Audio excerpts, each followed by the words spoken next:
Hi, my name is Chloe from Toronto. I've never had to lift a finger ever since I got married to my husband. It was a crazy fairy tale that I know you will enjoy, so stay tuned. That day, I left a restaurant in frustration. I was meeting with a potential client, but we didn't come to an agreement. It was raining like crazy and I was pissed. My umbrella was broken and I was soaked in rain. At the bus station, a shady-looking guy approached me and offered to fix my umbrella. "I'm good," I said. "No, I insist," he said. I decided to give him my umbrella to fix since he was persistent. We started some small talk and I eventually came to know his name. His name was Dillon. In college, I was an art student. I was passionate about it and graduated first class from the University of Toronto. I thought that I was set and that my life was going to be easy from then. However, that wasn't the case. In the real world, things weren't the same. I didn't get many job offers, and those that I did, they weren't paying much. I decided to become my own boss, meeting clients to work on art projects for them. However, things weren't going so well. After some small talk with Dillon, we exchanged contacts. I arrived at the apartment and he sent me a text. I texted back and we had a long conversation. He really brightened my day. I asked him about what he does and he told me he was a construction worker. He lived about an hour away in a decent apartment. Just like me, he was a working-class citizen. Some months went down the line and we became more acquainted to each other. He said that he grew up in the US, in California, and that he was a college dropout. He said he was working his construction job trying to support his single mother. We began spending a lot of time together.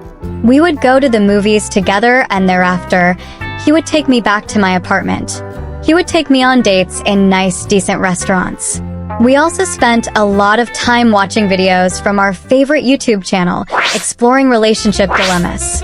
If you like being entertained, then why not smash that subscribe button for your own entertainment? It's free. Anyway, Dillon and I were really bonding and it seemed that we were quickly falling into the depths of love. Every moment spent with him was priceless and precious. Despite both of us living in some kind of financial jeopardy, we made it work. On Saturday after coming from work, we both decided to head to the park for a date. It was just a simple picnic date for us to get to spend more time together. The date was simple, but very romantic. Suddenly, a crazy lady came by and started talking to Dillon as if he was some sort of celebrity or something. I was so confused and watched him walk her aside to talk to her. All the while, I watched in confusion. I mean, she was just tripping. Like, how can you confuse a construction worker for a celebrity? That was just some funny stuff. When he came back, I had to tease him and laugh at him a bit for that crazy scenario. "She's just crazy," he said. "I just work a normal construction job for minimum wage." He added as he giggled. "Do I even look like a celebrity?" He asked rhetorically. We went on with our little picnic date. At that moment, I thought that the lady was crazy, but little did I know that that was a pivotal moment for me to really understand who Dillon really is. 3 months down the line, such scenes occurred very frequently. For instance, 3 different people asked for a picture with him in a single outing. At that point, I realized that all those people couldn't have been all crazy. They knew something I didn't. At that point, I figured that I just had to confront him. I needed to know the truth. So you see...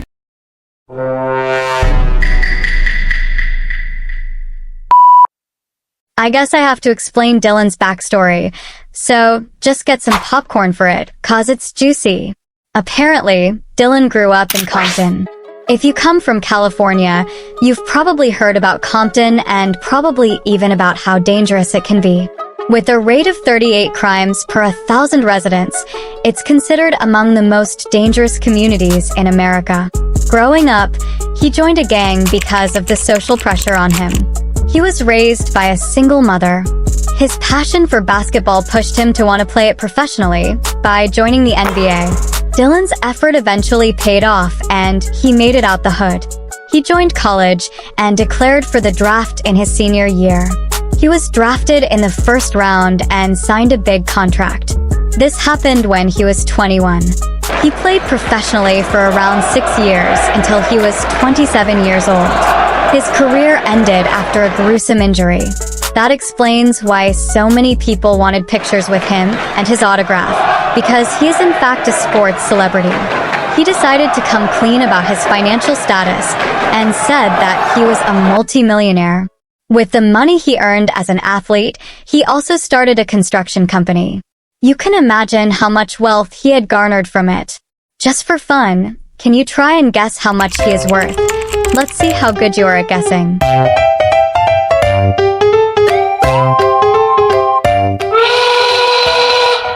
Alright then, I guess I'll keep you guessing. After he told me his little backstory, I was still laughing to myself.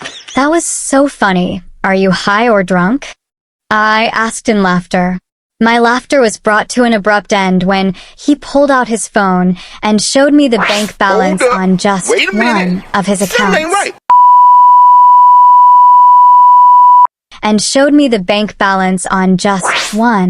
accounts. I was numb for a while. I had never seen so many digits with a dollar sign before them. He wasn't joking. With numbness, anger came along. For some reason, I felt so betrayed. I felt like he was deceitful by deceiving me about his wealth and his life generally. He was a liar, and I walked out on him in anger. Why did he just see me and think of me as a gold digger? I went back to my apartment and was so angry, I didn't even want to talk to Dillon over the phone. The next day, he came by to my apartment, and for 30 minutes, he kept knocking on the door. When I was calm enough, I decided to talk to him at least. He persuaded me to let him in. He came in and began to comfort me. He said that he had been heartbroken several times by women who only wanted him for the money. Especially because he was an athlete, he was vulnerable to such cases. He had dated a famous celebrity model for 2 years before she dumped him after he had to retire from professional basketball because of his injury. He wanted to make sure that he would find someone loyal and faithful before fully committing to a relationship. That's why he pretended to be broke, just to make sure he was getting genuine love, not because of the money. After all that, I think that you are the one for me. You weren't after the money. You were a vibe for sure. Dillon said. Just give me time to think about it, I said as I asked him to leave. There was much to think about because I had my own insecurities. Before I met Dillon, I was dating another guy called Dave. Dave and I met in college at the University of Toronto. As I majored in arts, Dave majored in tech. We had in fact dated for almost 3 years. I was much well off financially compared to him, and I would chip in for his expenses, even paying his rent at times. In our final year, he asked to move in with me because he couldn't afford his apartment. I saw what I had built with him and decided to let him move in. We finished college, and I even took a loan to fund his startup tech firm. When it started taking off, he became so cold towards me and his real nature surfaced. Cheating scandals became so frequent, and I decided that it was time that I parted ways with him for my own sanity. That was very heartbreaking for me. To think I had supported him throughout college, and he would betray me after the firm became successful. That was so unfair, and he left me close to bankruptcy since I spent a lot on him knowing that the firm would be successful, and it would help even me to live a financially free life with him. After we parted ways, it took months for me to get back on my feet, and ever since, I had always lived a difficult life because of my finances. What I took away from that encounter was to never trust a man with money, because they always feel like the world revolves around them. With Dillon, it wasn't just the fact that he was rich that made me feel angry at him. It was also because he had deceived me about it such that I had to learn about the truth from my own inquiry. A lot had to be put into consideration before I could make a decision. Let me know in the comments what you would have done in my shoes. It took a week before I started coming to a decision. As usual, it was a difficult week for me. I only worked with a single client that week and I didn't make much from it. Life was beating me to the ground. The week was made much worse when I saw Dave on the cover of a Forbes magazine. He was raking millions from his company and he never sent a single dollar to me. At night, Dillon came by to visit. He ordered sushi for us and we had a chat. The conversation I had with him opened my eyes and I thought that he deserved a chance. At the end of the day, we all have insecurities. If we want to move forward, we have to overcome such insecurities. He was willing to overcome his dating insecurities for me. It was only fair that I too pushed aside my insecurities and try to make it work. We decided to give it a shot. We continued dating for 2 more years, and we saw each other compatible.